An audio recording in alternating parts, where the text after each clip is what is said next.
오늘 말씀은 사도행전 18장 12절부터 23절까지 말씀입니다.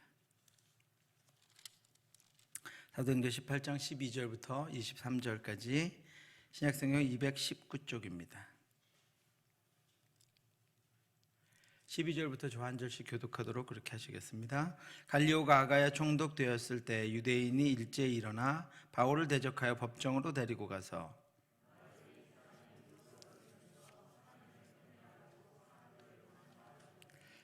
바울이 입을 열고자 할 때 갈리오가 유대인들에게 이르되 너희 유대인들아, 만일 이것이 무슨 부정한 일이나 불량한 행동이었으면 내가 너희 말을 들어주는 것이 옳거니와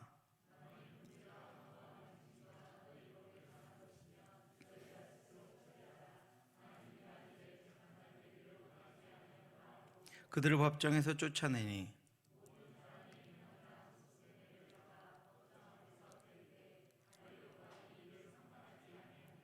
바울은 더 여러 날 머물다가 형제들과 작별하고 배 타고 수리아로 떠나갈새 브리스길라와 아굴라도 함께 가더라. 바울이 일찍이 성원이 있었으므로 갱그리아에서 머리를 깎았더라.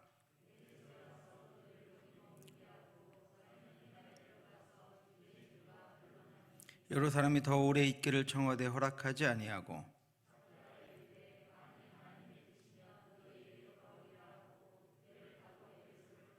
가이사랴에 상륙하여 올라가 교회 안부를 물은 후에 안디옥으로 내려가서 얼마 있다가 떠나 갈라디아와 부르기아 땅을 차례로 다니며 모든 제자를 굳건하게 하니라.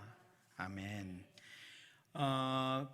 그 바울의 1차 전도 여행과 2차 전도 여행은 중간에 15장에 예루살렘에서의 공의회가 있어서 정확하게 구분이 됩니다. 그런데 2차와 3차는 오늘 보시면 22절과 23절 사이에 22절이 2차 전도 여행이 마지막 가이사랴에 상륙한 것이 2차 전도 여행의 끝이고 안디옥으로 올라가서 다시 23절 말씀 얼마 있다가 이것이 이제 3차 전도 여행이 시작하는 것입니다. 그래서 2차 전도 여행과 바울의 마지막 3차 전도 여행이 22절과 23절로 이렇게 나누어지는 것들 여러분 기억하시면 좋겠고, 오늘은 마지막까지 하려는데 17절까지 하고 마지막 이제 2차 전도 여행의 마지막과 3차 전도 여행의 시작은 다음 주에 그렇게 강해하도록 그렇게 하겠습니다. 지난주에 말씀드린 대로 바울이 성령의 인도하심을 부르심을 따라서 마게도냐로 넘어갔습니다. 그래서 마게도냐의 첫 성 빌립보를 전도를 하고 이제 다시 아래쪽으로 내려와서 가이사랴로 돌아가는 전도여행을 마치고 돌아가는 길목 가운데 고린도와 에베소를 들르게 됩니다. 지난주에 말씀드린 대로 아테네라고 하는 그 어마어마한 도시를 떠나서 전도한 고린도라고 하는 곳은 해상무역 도시였습니다. 아테네는 겉으로는 깔끔해 보이고 지식적으로 보이고 어마어마한 그런 이론과 지식과 또 이렇게 그런 사상들이 존재하는 것 같았지만 바울이 말씀을 전했을 때 듣는 이들이 없었습니다. 그냥 자신들이 알아야 할 무슨 다른 지식이 있는가 이렇게 접근하는 사람들 외에는 특별하게 다른 것처럼 복음에 갈망하고 자신들이 가지고 있는 것들이 아무것도 아닌 거라는 것을 느끼고 참 진리이신 하나님께 돌아오는 일이 별로 없었기 때문에 바울은 그것을 급하게 떠납니다. 그냥 속히 떠나서 고린도라는 곳에 도착했는데, 고린도는 또 아데나와는 다르게 정말로 어둡고 또 음탕하고 그런 환락의 도시가 바로 고린도라고 하는 도시였습니다. 지난주에 말씀드린 해상무역 도시였습니다. 해상무역 도시라고 하는 것은 수많은 상선들과 물류들, 또 이를 상대하는 상인들과 선원들이 잠시 머무르는 소비도시였고 무역도시였고 그런 것에 따라서 향락도시였습니다. 또한 고린도는 수많은 신들을 섬기는 그런 도시였습니다. 아프로디테, 아레스, 포세이돈과 같은 신전들이, 어마어마한 신전들이 있었고, 그 신전들에는 신전 창기들과 노예들도 같이 있었습니다. 철학과 사상의 도시 아덴을 떠나면서 바울은 나는 앞으로 예수 그리스도의 십자가만 전하겠다라고 결정합니다. 형제들아, 내가 너희에게 나아가 하나님의 증거를 전할 때 말과 지혜의 아름다운 것으로 아니하였으니 내가 너희 중에서 그리 예수 그리스도와 그의 십자가에 못 박히신 것 외에는 아무것도 알리지 아니하기로 작정하였음이니라. 그래서 바울은 이제는 시간을 낭비하지 않고 십자가만 전하기로 작정을 합니다. 우리에게도 십자가가 능력입니다. 포기하신 십자가, 죽으신 십자가, 버리신 십자가가 우리의 능력입니다. 죽기까지 사랑하신 사랑의 십자가, 아끼지 않으신 비움의 십자가가 우리의 능력입니다. 이것을 역설이라고 합니다. 세상 사람들한테 이렇게 죽음이 승리다, 죽음이 사랑이다, 버린 것이 얻은 것이다 이렇게 얘기하면 알아듣지 못합니다. 그것이 어떻게 승리입니까? 그것이 어떻게 이긴 것입니까? 그것이 어떻게 능력입니까? 그런데 십자가가 능력입니다. 이것을 역설이라고 하는데 바울은 십자가가 능력인 것을 알았습니다. 수많은 전도 여행을 통해서 십자가를 증거할 때 그들이 깨닫고 죽게 돌아온 것을 바울은 수없이 경험했습니다. 어둠이 가득하고 더러움이 가득할수록 십자가가 능력임을 바울은 깨닫게 되었습니다. 연약하고 부족할수록 십자가가 능력입니다. 바울은 그 십자가 복음, 그 십자가의 능력으로 이제 나아갑니다. 이제 우리도 십자가 사랑으로 살고 십자가 능력으로 바울과 같이 나아갈 수 있기를 주님의 이름으로 축원합니다. 점점 더 무엇에 우리를 가꾸고 우리가 보여줄 만한 것들을 찾는 것이 아니라 우리의 믿음이 더하면 더할수록, 우리의 삶의 경험이 더하면 더할수록 우리에게서 십자가, 비우신 십자가, 버리신 십자가, 포기하신 십자가가 나타남으로 말미암아 우리에게도 진정한 예수 그리스도의 능력이 나타날 수 있기를 주님의 이름으로 축원합니다. 바울은 그것만 전하기로 했습니다. 그런 어둠의 도시였던 고린도는 바울이 사랑하는 도시가 되어버렸습니다. 바울이 2차 전도 여행을 마무리하면서 이제 가이사랴로 가고 다시 안디옥으로 들어가 선교 보고도 해야 되고 다음 준비도 해야 되는데 이 고린도라는 도시에서 1년 6개월을 머물게 됩니다. 바울이 그렇게 오래 머물면서 어려움 중에도 이 고린도라는 향락 도시가 바울이 가장 사랑하는 도시가 되었던 이유는 하나님이 외로운 바울을 위해서 보내주신 아름다운 동역자들 때문이었습니다. 바울이 고린도에 도착했을 때 바울은 혼자였습니다. 외로웠습니다. 함께 사역을 마게도냐를 건너와서 사역을 하던 실라와 디모데는 아직 베레아라는 곳에 있었고 아덴에서 만나기로 했는데 바울이 아덴에서는 너무 빨리 빠져나왔기 때문에 아직 그들은 오고 있는 중이었습니다. 그래서 실라와 디모데를 만나지 못하고 함께 오지 못하고 홀로 지금 고린도에 왔습니다. 그런데 하나님은 그곳에서 1년 6개월 머물며 함께 전도할 새로운 동역자를 만나게 해주셨습니다. 그 후에 바울이 아덴을 떠나 고린도에 이르러 아굴라라 하는 본도에서 난 유대인 한 사람을 만나니 글라우디오가 모든 유대인을 명하여 로마에서 떠나라 한 거로 그가 그 아내 브리스길라와 함께 이달리아로부터 새로운지라. 바울이 그들에게 감해 생업이 같으므로 함께 살며 일을 하니 그 생업은 천막을 만드는 것이더라. 만식일마다 바울이 회당에서 강론하고 유대인들과 헬라인들을 권면하니라.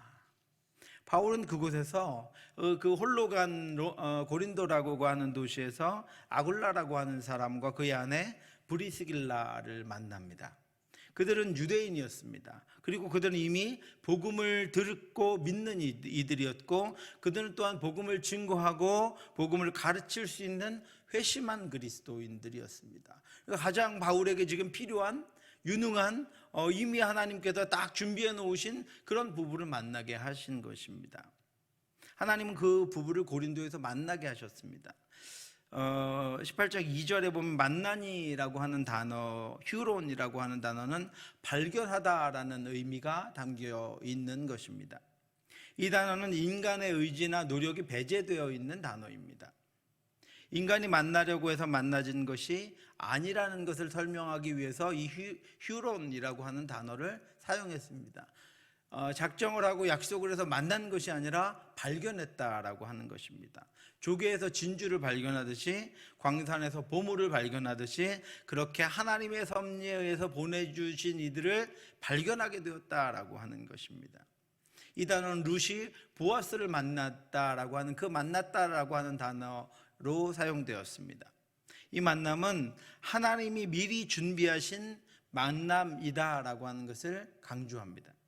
하나님이 보내시고 바울이 혼자 고린도에 가게 하셔서 거기서 그들이 하나님이 원하시는 다음 사역을 위해서 연합하게 되었다라고 하는 것입니다.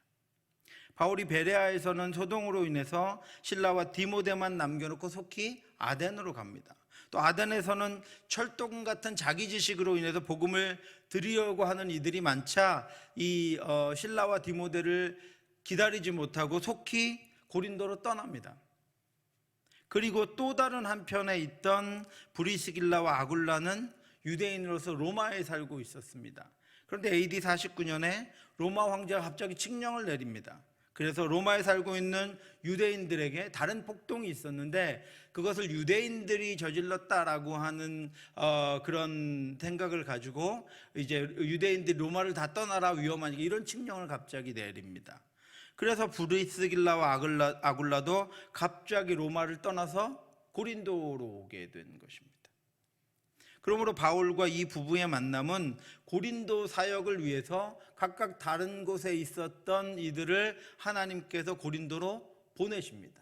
그리고 거기서 서로를 발견하게 하십니다.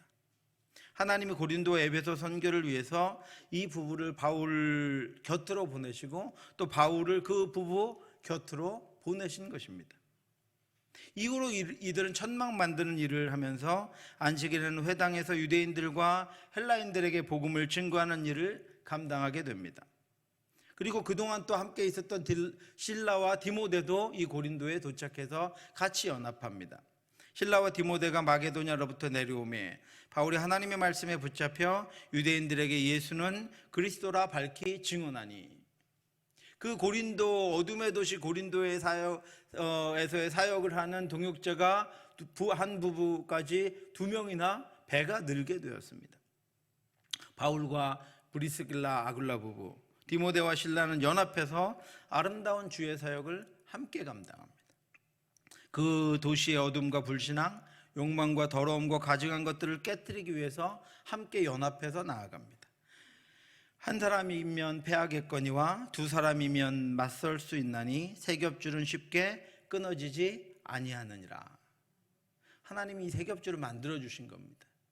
어렵다고 하는 도시에 도착하니까 하나님께서 든든한 끊어지지 않는 세 겹줄을 만들어 주셔서 거기서 오래도록 지치지 않고 함께 사역을 하게 하십니다. 연합의 능력은 한 사람일 때보다 몇 배가 더 가중됩니다. 1+1이 2인 것 같은데 그렇지 않습니다. 1+1은 2가 아니라 그 이상의 능력을 발휘하게 됩니다. 그래서 하나님은 우리가 연합하기를 원하십니다. 함께 하기를 원하십니다. 서로의 부족한 것들을 채우고 함께하면 훨씬 더 많은 하나님의 능력이 나타나고 하나님의 일하심이 훨씬 더 많이 나타날 수 있기 때문입니다. 하나님이 이 부부와 바울을 만나게 하신 것은 신비입니다. 바울은 선교 여행 중에 있었고 이 부부는 로마에 있었습니다. 그런데 고린도라고 하는 곳에서 그들이 연합하게 됩니다. 필요한 곳에서 적절한 때에 합하여서 맡기실 사명이 있었기 때문에 하나님의 작정과 계획에 의해서 이들을 거기 모아서 함께 연합해서 사역하게 하신 것입니다. 여러분, 이들만 그러시겠습니까, 여러분? 브리스길라와 아굴라 부부, 바울과 디모데와 실라, 이들만 그러시겠습니까? 사도행전은 지금도 계속해서 쓰여져 가고 있습니다. 교회의 역사는 성령이 일하시는 하나님의 역사는 지금도 계속해서 쓰여져 가고 있습니다. 지금도 하나님이 동일하게 역사하신다는 것을 우리에게 보여주시기 위해서 우리에게 말씀을 주신 것입니다. 이 상황을 우리에게 알려주시는 것입니다.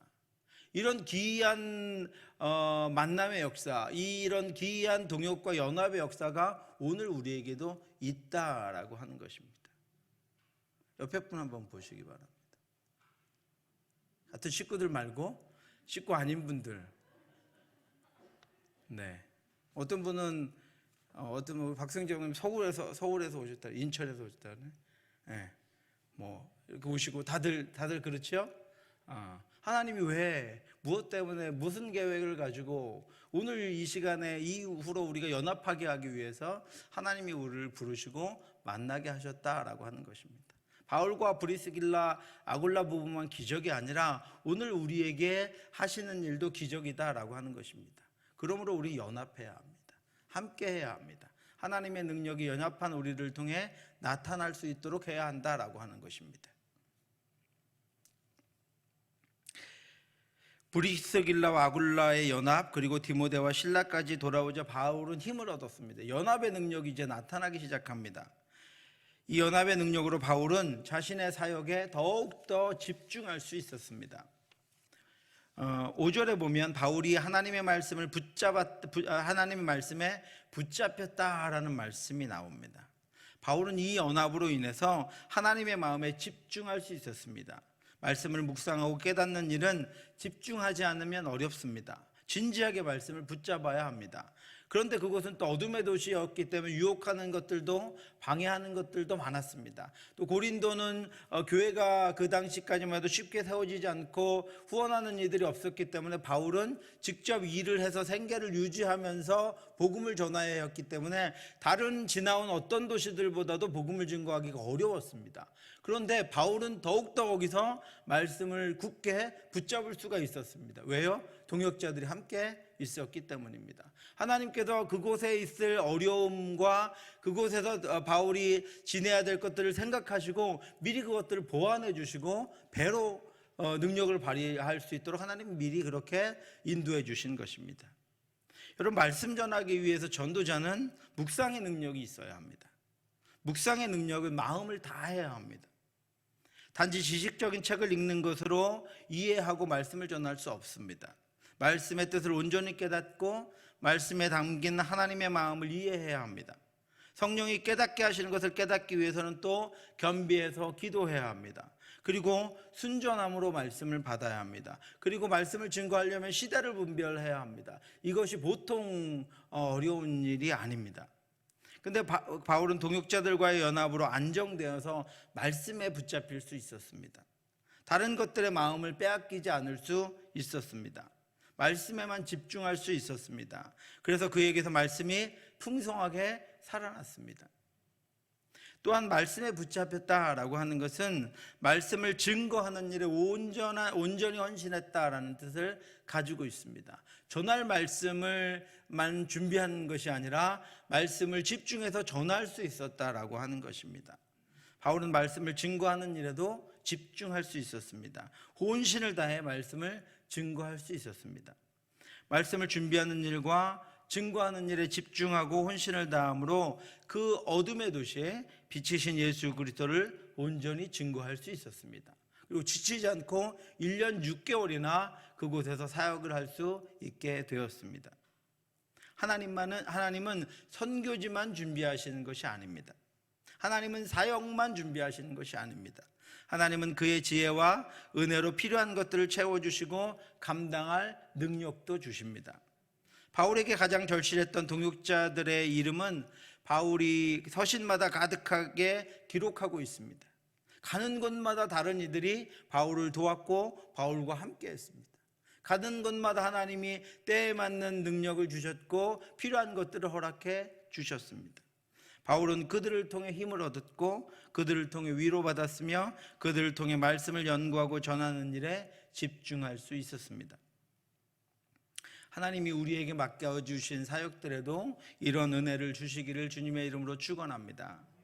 동역의 은혜를 주시기를 바랍니다. 여러분, 동역의 은혜를 위해서 여러분 기도하시기 바랍니다. 우리가 믿음으로 행하는 주의 길에 동역자들끼리 우리끼리의 위로가 넘쳐야 하지 않겠습니까?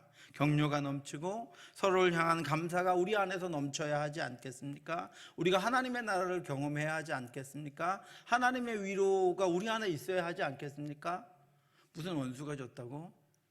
얼마나 큰 사명을 우리가 감당한다고?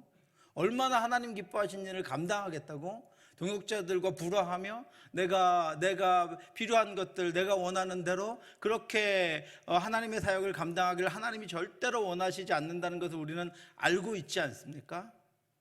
우리 안에서 하나님이 주신 기쁨, 은혜, 또 우리의 부족함과 연약함을 서로 채우며 함께하는 동역의 기쁨이 살아날 때 참으로 하나님께서는 그것을 통해서 내가 혼자 모든 시간을 다해서 헌신해서 열심히 하는 것보다 하나님이 그 일들을 통해서 연약한 이들도 세우시고 교회 공동체도 전체적으로 다 같이 함께 갈 수 있도록 그렇게 인도하시고 한 영혼도 빠지지 않고 그 일의 열매를 취해서 나누고 기뻐하며 하나님께 영광 돌릴 수 있기를 하나님이 바라시지 않겠습니까? 저와 여러분들에게도 동역의 은혜, 이 동역의 기쁨이 나타날 수 있기를 주님의 이름으로 축원합니다. 여러분 그렇게 기도하셔야 합니다.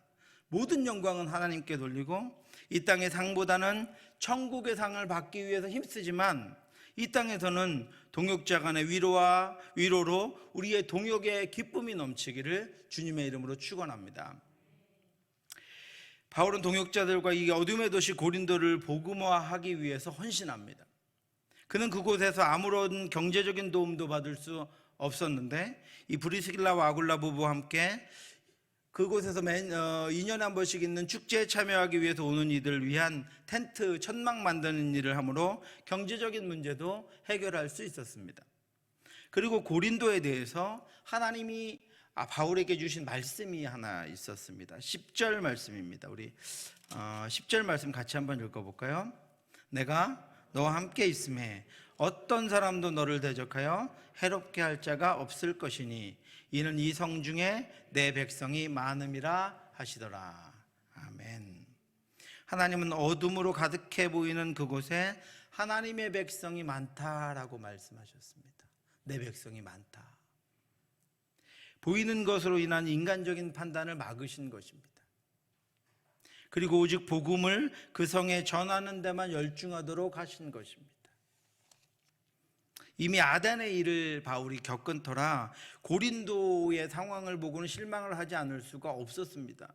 아덴은 그래도 말귀나 알아듣는 사람들이 있었지만 고린도는 상선을 타고 왔다가 소비하고 돌아가고 그것들을 더 많이 팔고 또 더 많은 주술과 상술들로 가득한 도시였기 때문에 그 겉으로만 보면 말씀이 들어갈 틈이 하나도 없는 그런 사람들이었습니다.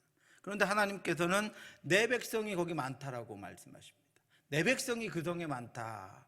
내가 택해놓은 이들이 그곳에 많으니 네가 부지런히 복음을 전해라, 말씀을 전해라. 너의 판단과 너의 생각으로 하지 말아라. 네 뜻대로 네가 판단해서 멈추고 아덴에서와 같이 다른 곳으로 넘어가지 말아라. 그 성에는 내 백성이 많다라고 하나님께서 바울에게 미리 말씀하십니다.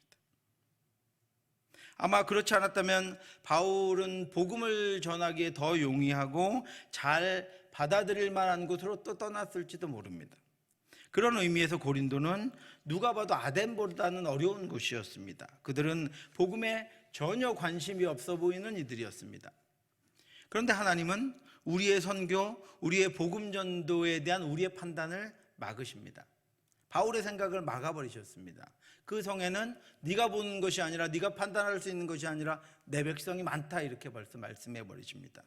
그것이 어떻게 보이든 그곳에 대해서 네가 어떤 생각이 들든 그 판단과 그 생각으로 사역해서는 안 된다고 말씀하고 있는 것입니다. 그 성 중에 내 백성이 많음이라. 하나님은 자기가 택하신 자녀의 여부를 가지고 판단하십니다. 그런데 하나님은 어떤 하나님이십니까? 예수님을 통해서 뭐라고 말씀하셨습니까? 잃어버린 한 영혼을 찾으시는 분이다 말씀하셨습니다. 잃어버린 한 드라크마를 찾을 때까지 찾으신다라고 말씀하셨습니다. 그런데 그 성에 내 백성이 많다. 한 영혼까지 다 찾아내라 말씀하셨으니 바울이 떠날 수가 없습니다. 자기 마음대로 이제 포기할 수가 없어졌습니다. 하나님의 일을 하려면 우리는 우리의 편견을 버려야 합니다. 더욱이 하나님이 맡기시는 사역에 대해서 우리의 생각과 판단을 버려야 합니다. 제가 1년 반이나 뭐라고 했죠? 읽어볼까요? 내 발에서 신을 벗으라. 네. 반년에 와가지고 바꾸지도 못하고 1년 반이나 내 발에서 신을 벗으라 우리 강조했습니다. 모든 일에, 모든 사역에 그 사역을 하겠다고 했을 때 든 우리의 생각, 고정관념, 지나온 경험들을 버려버려야, 그래야 하나님이 새 일을 행하십니다. 그래야 하나님이 새 역사를 행하십니다. 그것을 버리는 것이 먼저입니다. 그리고 하나님이 하실 일을 기대하는 것이 먼저입니다. 우리는 거기 사로잡혀 버립니다. 그리고 이웃 교회랑 우리 교회랑 다릅니다. 다른 교회랑 우리 교회 상황이 하나님은 늘 우리를 위해 새 역사를 준비하시고 새 일을 준비하시는 것입니다. 그러므로 우리의 판단을 내려놓아야 합니다. 하나님이 그 일을 하게 하신 이유를 우리는 발견해야 하고, 그리고 그 열매를 거둘 때까지 하나님이 내 백성이 많다고, 나는 그 한 영혼도 찾기를 원한다고 말씀하시는 하나님의 마음을 염두에 두고 우리 뜻대로 멈추고 우리 뜻대로 그만하고 우리 뜻대로 축소하고 우리 뜻대로 행하는 것이 아니라 하나님의 뜻대로 순종해서 하나님이 이루시는 역사를 우리가 보아야 한다라고 하는 것입니다. 우리에게 구할 것은 충성뿐입니다. 군인은 명령에 복종할 뿐입니다. 종은 지시에 따를 뿐입니다. 바울은 하나님의 종으로 하나님의 말씀을 따랐습니다. 그래서 거기서 1년 6개월을 보냅니다. 1년 6개월을 머물며 그들 가운데서 하나님의 말씀을 가르치니라. 이것이 우리가 시간을 사용하는 방법입니다. 우리의 시간을 하나님께 드린다라고 하는 것은 하나님의 뜻을 이루는 것을 위해서 우리의 시간을 사용하는 것입니다. 그것을 위해 우리는 늘 말씀을 묵상해야 하고 기도하며 깨어 있어야 합니다. 그리고 우리의 시간을 하나님께 드려야 합니다. 이제 우리는 오늘 본문을 통해서 내가 너와 함께 있음에 어떤 사람도 너를 대적하여 해롭게 할 자가 없을 것이다. 10절에 그렇게 말씀하셨죠. 이 말씀이 어떻게 이루어지는지를 볼 수 있습니다. 뭐라고 말씀하셨다고요? 내가 너희와 함께 있음에 어떤 사람도 너를 대적하여 해롭게 할 자가 없다라고 분명히 약속하셨습니다. 그런데 여러분, 이 일에 대해서 증명할 한 가지 사건이 바울 일행에게 일어납니다. 그것이 오늘 읽은 12절, 13절 말씀입니다. 우리 12절, 13절 같이 한번 읽어보겠습니다. 갈리오가 아가야 총독되었을 때 유대인이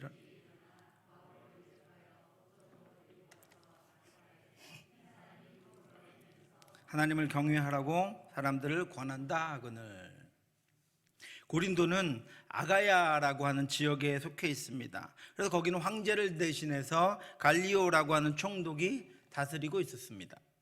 그는 단순한 지방 관리가 아니라 로마의 황제로부터 치안과 세금과 정치를 담당하는 총독의 대리인이었습니다. 그를 대적하는 것은 총독을, 로마 황제를 대적하는 그런 것이었습니다. 그래서 정치적으로 사회적인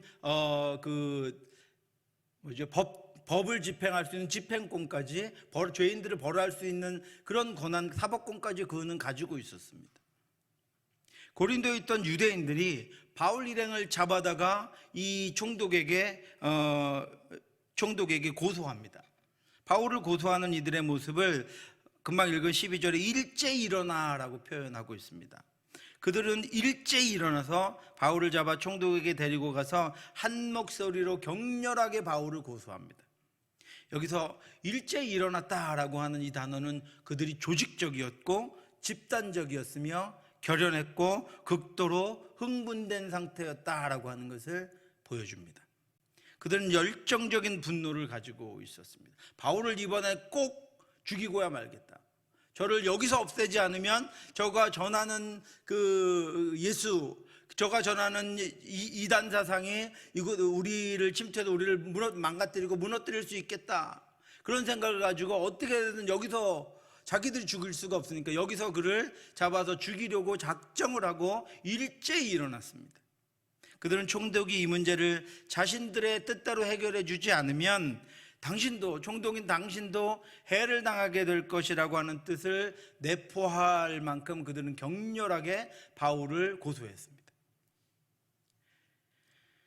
여러분, 말씀이 하나, 이 바울을 고소하기 위해서 일제히 달려드는 모습을 이 본문을 보시면서 떠오르는 것이 있지 않으세요? 본디오 빌라도에게 고난을 받으사. 예수님을 십자가에 넘겨준 본디오 빌라도는 예수님에게는 죄가 없는 것을 알고 자기 손을 씻었습니다. 그래서 예수님을 풀어주려고 했습니다. 그런데 바로 이 유대인들의 집단적이며 위협적이고 흥분된 그들의 요구에 굴복해서 예수님을 십자가에 넘겨주었습니다. 무리가 일제히 소리질러 이르되 이 사람을 없이하고 바라바를 우리에게 놓아주소서 하니, 이것이 첫 번째로 소리를 지른 것입니다. 그리고 그치지 않았습니다. 그들은 소리질러 이르되 그를 십자가에 못 박게 하소서, 십자가에 못 박게 하소서 하는지라. 그럼에도 빌라도는 예수님의 죄를 찾지 못했습니다. 그래서 또 소리 지릅니다. 그들이 큰 소리로 재촉하여 십자가에 못 박기를 구하니 뭐가 이겼다고요? 그들의 소리가 이긴지라. 로마의 황제로부터 위임받아서 치안을 책임져야 하는 총독에게 밀란과 같은 소란은 자신의 지위를 내려놓아야 하는 상황이 발생할 수도 있었기 때문에 극히 위험한 것이었습니다. 중대한 문제였습니다. 만약 빌라도가 지금 거기 있었다면 바울은 로마의 법으로 예수님이 정죄된 것처럼 정죄되었을 것이고, 그렇다면 하나님이 명하셔서 넘어간 그 마게도냐에서의 사역이 전면 다 중지되어 버렸을 것이고, 유대인들은 여기서의 판결을 가지고 그동안 바울이 전도해온 곳들을 돌아다니면서 그리스도인들을 다 잡아다가 바울이 당한 그 죄목으로 그들을 다 정죄시켜 버렸을 것입니다. 그럼 복음은 거기서 막히고 끝나는 것이고, 더 이상 로마의 통치하에 있는 어느 도시에서도 복음을 증거할 수 없게 되는 일이 발생합니다. 사역은 이처럼 늘 중대한 기로를 만납니다. 우리가 열심을 품고 기쁨을 가지고 사역을 하겠다고 작정한다고 사역이 늘 순탄한 건 아닙니다. 지나고 보면 평탄하고 안정된 길 같지만 우리는 늘 이와 같은 위기와 기회의 기로에 서 있게 됩니다. 그럴 때 사실 상황은 어떤 것도 명확하게 가르쳐주지 않습니다. 정확하게 보이지 않습니다. 불안하게 생각하면 사역이 다 막힐 것 같고, 이제까지 이루어온 것들이 다 허물어질 것 같습니다. 또 담대하게 생각하면 잘 해결돼서 잘 될 것처럼 보이기도 합니다.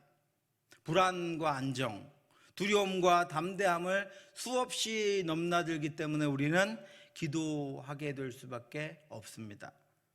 그런데 그때 우리가 기억해야 할 것은 하나님의 약속입니다. 아까 하나님 뭐라고 하셨죠? 10절 다시 한번 읽어볼까요? 10절입니다. 내가 너와 함께 있음에 어떤 사람도 너를 대적하여 해롭게 할 자가 없을 것이니 이는 이 성 중에 내 백성이 많음이라 하시더라. 아멘. 그럴 때는 약속만 붙잡아야 합니다. 기로에 섰을 때는요, 분별이 안 될 땐 약속만 붙잡아야 합니다. 약속이 소망이요, 소망을 붙잡는 것이 믿음이요, 그 믿음이 바로 우리가 가야 하는 길이기 때문입니다. 우리가 주목하는 것은 보이는 것이 아니요 보이지 않는 것이니 보이는 것은 잠깐이요 보이지 않는 것은 영원함이라. 여러분, 자꾸 보이는 것을 찾으려고 하지 마십시오. 보이지 않는 것이 영원합니다. 우리가 주목하는 것은 보이지 않는 것입니다. 약속입니다. 약속이 보이지 않는 약속이 영원합니다. 우리는 하나님의 뜻, 하나님의 지시, 하나님의 계획을 알려고 수많은 노력을 하지만 사실 그것을 분명하게 분별하는 것은 쉽지 않습니다. 그런데 우리를 향한 약속은 성경에 너무도 분명하게 기록되어 있습니다. 하나님이 우리의 혼란과 우리의 무지와 우리의 변질됨을 다 아시고 기이한 방법과 상상할 수 없는 역사의 과정들을 통해서 기록한 성경을 우리에게 주신 것입니다. 성경에는 우리를 향한 약속이 너무나도 분명하게 나와 있습니다. 또 한글로 이렇게 누구나 알 수 있도록 기록해 놓았습니다. 그리고 그 약속하신 하나님이 약속하신 대로 일하십니다. 14절부터 16절 말씀 우리 같이 한번 읽겠습니다. 바울이 입을 열고자 할 때 갈리오가 유대인들에게 이르되 너 유대인들아, 만일 이것이 무슨 부정한 일이나 불량한 행동이었으면 내가 너희 말을 들어주는 것이 옳거니와 만일 문제가 언어와 명칭과 너희 법에 관한 것이면 너희가 스스로 처리하라. 나는 이러한 일에 재판장이 되기를 원하지 아니하노라 하고 그들을 법정에서 쫓아내니. 하나님 약속대로, 약속하신 대로 일하십니다. 어떤 한 사람도 너를 대적하여 해롭게 할 자가 없겠다라고 하나님 말씀하셨습니다. 내가 너와 함께 한다라고 말씀하셨습니다. 종독인 갈리오는 유대인들의 고소를 기각해 버립니다. 이유는 너무나도 분명했습니다.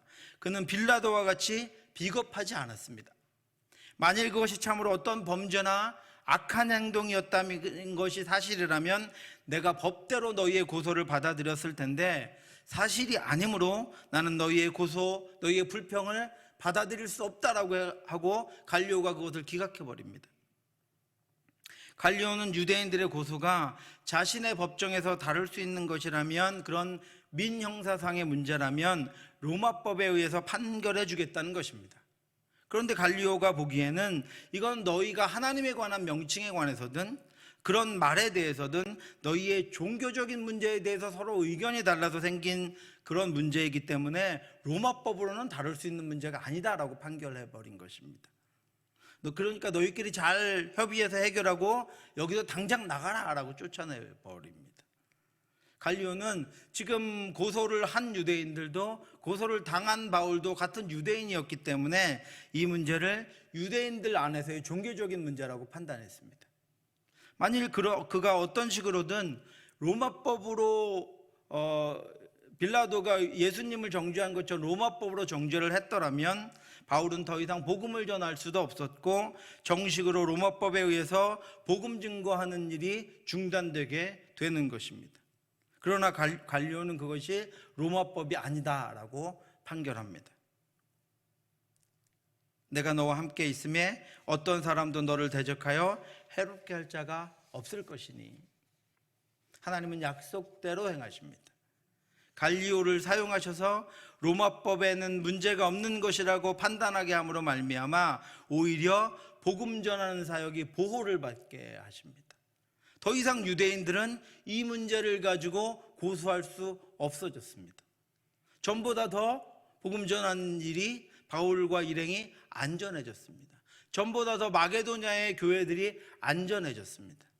유대인들의 입을 막아버리셨고 바울의 일행뿐 아니라 마게도냐 지역에 세워진 교회들과 성도들을 이제 합법적인 위치에 올려놓으셨습니다.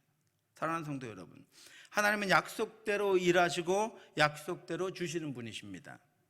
하나님은 바울에게 브리스길라와 아굴라만 동역자로 주신 것이 아니라 필요에 따라서 로마 총독 갈리오도 바울을 돕는 자로 사용하셨습니다. 그 성에는 복음을 듣고 하나님께 돌아와야 할 하나님의 백성이 아직도 많았기 때문입니다. 우리가 하나님의 마음을 품고 하나님의 뜻대로 행하면 하나님은 천지를 사용하셔서 우리를 도우실 뿐 아니라 우리에게 위협적인 이들도 사용하셔서 우리를 돕는 자가 되게 하십니다. 그러므로 여러분, 약속을 믿으시기 바랍니다. 약속을 의지하시기 바랍니다. 하나님께서 약속하신 대로 될 것입니다. 하나님은 약속대로 바로 바울을 해롭게 하는 자들을 다 막아주셨고 그 어떤 누구도 바울을 해하지 못하도록 하나님께서 인도해 주셨습니다. 아직 한 가지가 더 남아 있습니다. 마지막 절 우리 17절 말씀 같이 한번 읽어보겠습니다. 모든 사람이 회당장 소수데네를 잡아 법정 앞에서 때리되 갈리오가 이 일을 상관하지 아니하니라. 여기까지 그리고 나서 바울이 고린도를 떠났는데 여기까지 읽으면 조금 마음이 개운하지가 않습니다. 그렇죠? 자신들의 기소가 기각되자 분노한 군중은 그 소란의 책임을 회당장에게 돌리고 갈리오가 보는 앞에서 회당장 소수데네를 때립니다. 바울은 피하게 되었지만 소수데네는 해를 당합니다. 그럼에도 불구하고 갈리오는 소수데네까지는 보호해주지 않습니다. 바울도 그를 도와줄 수 없었는지 소수데네는 그들에게 억울한 폭력을 당합니다. 누구도 해를 당하지 않겠다고 하나님 말씀하셨잖아요. 이쯤 되면 우리는 소수데네가 걱정됩니다. 그가 염려됩니다. 그가 안타깝습니다. 그러나 여러분, 걱정하지 마시기 바랍니다. 하나님의 약속은 그에게도 유효합니다. 내가 너와 함께 있음에 어떤 사람도 너를 대적하여 해롭게 할 자가 없을 것이니. 바울은 고린도 교회에 보내는 편지 가장 처음에 이 소수데네를 소개합니다. 하나님의 뜻을 따라 그리스도 예수의 사도로 부르심을 받은 바울과 형제 소수데네는 소수대는 고린도 교회의 지도자가 되었습니다. 그는 고린도 교회의 자랑이 되었습니다. 그는 실족하여 넘어지지 않았고 그는 그리스도인이 되었고 그는 믿음으로 견고한 고린도 교회의 지도자가 되었고 복음에 대해서는 바울의 형제가 되었습니다. 그 길로 그 일이 소수대를 더 강하게 했고 지도자로 세웠습니다. 그는 주와 함께 고난을 받는 고난의 대열에 참여하는 자가 되었습니다. 약속을 사람이 지킬 수 없으면 하나님이 지키십니다. 사람이 보호할 수 없으면 하나님이 보호하십니다. 우리가 어쩔 수 없으면 하나님이 더 크고 더 진실하며 더 놀라운 하나님의 손으로 보호하시고 지키시고 세우십니다. 사랑하는 성도 여러분, 약속하신 하나님이 일하십니다. 하나님이 약속하신 대로 일하십니다. 믿음은 지금 내 손에 있는 것, 지금 내 소유를 믿는 것이 아니라 하나님의 약속을 믿는 것입니다. 오늘도 우리에게 있는 것, 보이는 것 아니라 하나님의 약속을 따라가고 우리에게 주신 사명도 이제 11월 2달밖에 안 남았잖아요. 하나님의 약속대로 하나님께서 원하시는 대로 이루어드리는, 그리고 우리 교회가 보이는 것 따라가지 않고 다른 데에서 하는 것 따라가지 않고 하나님의 약속을 따라가는 그런 교회, 그런 저와 여러분들 되시기를 주님의 이름으로 축원합니다. 기도하겠습니다. 하나님 아버지, 은혜를 감사합니다. 약속하신 대로 신실하게 이루어 주시며 약속하신 대로 우리와 늘 함께 하시며 약속하신 대로 인도하시는 하나님을 바라볼 수 있도록 역사하심을 감사합니다. 바울과 함께 하셨던 하나님이 우리의 하나님이시고 바울의 하나님이 나의 하나님이시니 내게도 그 약속대로 행하실 것을 믿습니다. 약속하신 대로 기도를 들으실 것이고 약속하신 대로 우리를 인도하실 것이고 약속하신 대로 하나님의 뜻과 하나님의 인도하심대로 하나님의 영원한 평화와 복과 하나님의 은총을 우리에게 주실 것이고 약속하신 대로 지금의 어려움이 아니라 하나님의 놀라우신 은혜와 하나님의 우리를 향한 사랑들을 우리로 보게 하실 것임을 믿사오니 주여 그 약속을 따라 나아갈 수 있도록 인도하여 주시옵소서. 우리의 믿음이 세상에 반응하는 것이 아니라 환경에 반응하는 것이 아니라 하나님의 말씀, 하나님의 약속에 반응할 수 있도록 인도하여 주시옵시고 그래서 우리가 그 믿음의 반열에 들어갈 수 있도록 역사해 주시옵소서. 오늘도 그 약속들 가운데 우리를 능히 세워주셔서 그 약속을 따라가는 우리들, 약속을 따라가는 가정들, 약속을 따라가는 우리 구미 동부교회 될 수 있도록 인도해 주시옵소서. 지금은 우리 주 예수 그리스도의 은혜와 우리를 사랑하신 하나님의 크고 넓으신 사랑하심과 성령의 교통하심이 약속을 따라가 약속의 하나님을 만나고 약속의 하나님이 이루신 것들을 경험하기를 원하는 사랑하는 성도들 머리 위에 지금부터 영원토록 함께 있을지어다. 아멘.